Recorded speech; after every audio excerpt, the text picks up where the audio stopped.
একটা কথা বলি, শোনো মেয়েরা, জীবনে আর যাই করো, অ্যাটলিস্ট এতটুকু সেলফ ডিপেন্ডেন্ট হইও যেন তোমার নিজের মন ভালো করার ক্ষমতাটা তোমার থাকে। যেন নিজেকে কোনোদিন বোঝা মনে না হয়। যেন নিজেকে নিজের পিরিয়ডের সময় বিশাল বড় একটা আমুলের ডার্ক চকলেট এনে দিতে পারো। যেন হুটহাট 2-4টে শপিং করে আইসক্রিম খেতে খেতে বাসায় চলে আসতে পারো।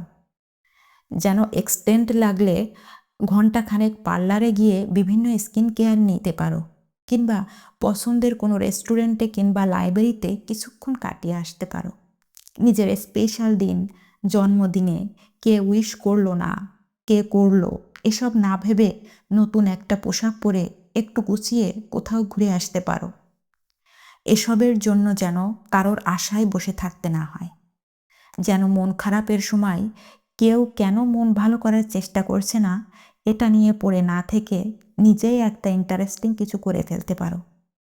পছন্দের মুভি কিংবা ড্রামা দেখো, নিজের শখের গার্ডেন করো, অ্যাকোরিয়াম টেরারিয়াম বানাও, পেট অ্যানিমাল রাখো, কিছু আঁকো, কিছু লেখো, অথবা একটু গিটারই না হয় বাজাও।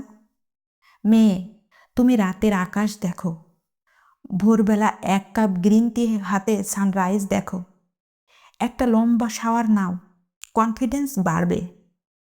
সেলফ কেয়ার ম্যাটার করে বোন, নয়তো আজীবন আমার ফ্যামিলি আমারে বোঝে না, বয়ফ্রেন্ড কেয়ারলেস, হাজব্যান্ড আমার ফিলিংস বোঝে না, এইসব দুঃখবিলাস চলতেই থাকবে।